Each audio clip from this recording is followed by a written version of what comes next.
दुनिया के कई देश इन दिनों जंगल की आग से परेशान हैं। दक्षिण अमेरिकी देश इक्वाडोर के जंगलों में भीषण आग लगी हुई है। आग की वजह से हजारों एकड़ जंगल राख हो चुका है। आग की वजह से आसपास के इलाकों में धुआं दिखाई दे रहा है। दमकल विभाग के कर्मी लगातार आग बुझाने की कोशिश कर रहे हैं, लेकिन आग पर काबू पाना मुश्किल हो रहा है। जंगल की आग रिहायशी इलाकों तक पहुंच चुकी है।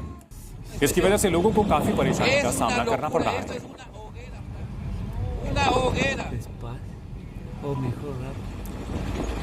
दो तस्वीरें हम आपको दिखा रहे हैं। जंगल की आग से भीषण तबाही और जंगल की आग अब रिहायशी इलाकों को भी अपनी चपेट में ले रही है। इक्वाडोर के क्वेटो की ये जंगल की आग की तस्वीरें हम आपको दिखा रहे हैं।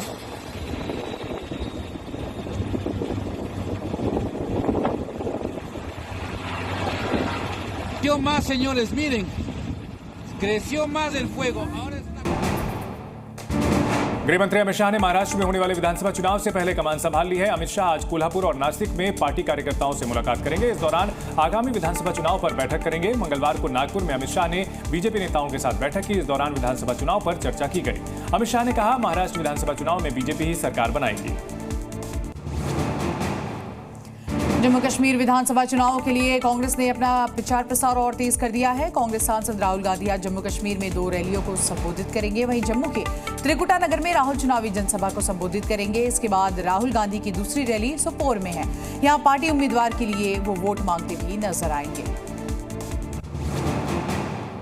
तिरुपति बालाजी के प्रसाद में मिलावट को लेकर घमासान थम नहीं रहा। पूरे मामले पर पंडित धीरेन्द्र कृष्ण शास्त्री का बयान सामने आया। धीरेन्द्र शास्त्री ने कहा, अगर धर्म विरोधियों के खिलाफ आज आवाज नहीं उठाई तो आने वाले समय में आप सबके घरों में मछली का तेल परोसने से कोई नहीं रोक पाएगा। इस दौरान उन्होंने कहा कि जिन हिंदुओं ने तिरुपति बालाजी का प्रसाद लिया है वो 9 दिन का प्रायश्चित करें ताकि शुद्धिकरण की प्रक्रिया हो सके।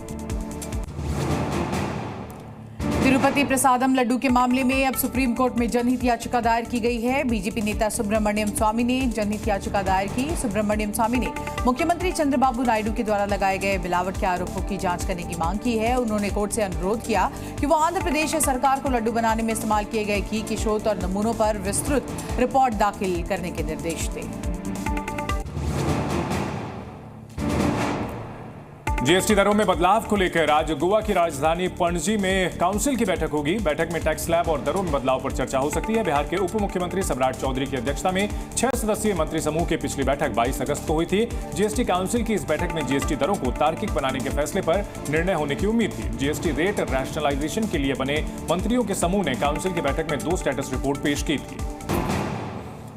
चित्तौड़गढ़ से बीजेपी सांसद सीपी जोशी ने लोकसभा अध्यक्ष को पत्र लिखकर लोकसभा में नेता प्रतिपक्ष राहुल गांधी का पासपोर्ट रद्द करने का अनुरोध किया है। जोशी ने पत्र में लिखा कि राहुल गांधी के बयान राजनीतिक नहीं बल्कि विशुद्ध तौर पर देश विरोधी गतिविधियों के दायरे में आते हैं, जो उनके आचरण को संदिग्ध बनाता है। उनके बयानों से देश की आंतरिक स्थिरता और सीमाओं की सुरक्षा के अलावा अंतर्राष्ट्रीय संबंधों पर भी असर पड़ सकता है, क्योंकि वो नेता विपक्ष के पद का गलत इस्तेमाल कर रहे हैं।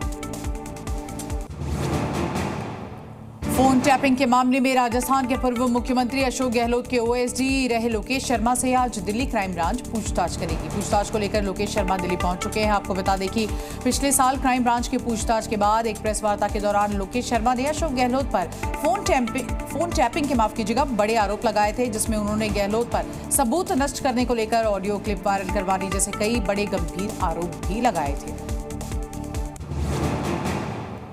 लखनऊ में वर्क प्रेशर के चलते एचडीएफसी की महिला अधिकारी की ऑफिस में मौत पर अखिलेश यादव ने चिंता जताई। जहां उन्होंने सोशल मीडिया एक्स पर पोस्ट कर लिखा, काम के दबाव और तनाव के कारण महिला कर्मी की मौत बेहद चिंतनीय है। ऐसे समाचार देश में वर्तमान अर्थव्यवस्था के दबाव के प्रतीक हैं। इस संदर्भ में सभी कंपनियों और सरकारी विभागों तक को गंभीरता से सोचना होगा। ये देश की मानव संसाधन की अपूर्णीय हानि है। ऐसे आकस्मिक निधन काम के हालातों को सवालों के घेरे में लाते हैं। हरियाणा विधानसभा चुनाव को लेकर जुबानी जंग और तेज हो गई है। फतेहाबाद में कांग्रेस सांसद दीपेंद्र हुड्डा ने गृहमंत्री अमित शाह पर निशाना साधा। उन्होंने कहा कि टोहाना आया अमित शाह के पास हरियाणा को लेकर कुछ भी कहने को नहीं है, इसलिए उन्होंने अपना भाषण जम्मू कश्मीर पर दिया। जम्मू कश्मीर की स्पीच पढ़कर यहां चले गए। हुड्डा ने कहा कि अमित शाह अपने भाषण के दौरान मेरे पिता भूपेंद्र हुड्डा और मुझ पर ही कटाक्ष करते नजर आए। अगर उन्होंने काम किया होता तो बीजेपी को मुख्यमंत्री नहीं बदलना पड़ता।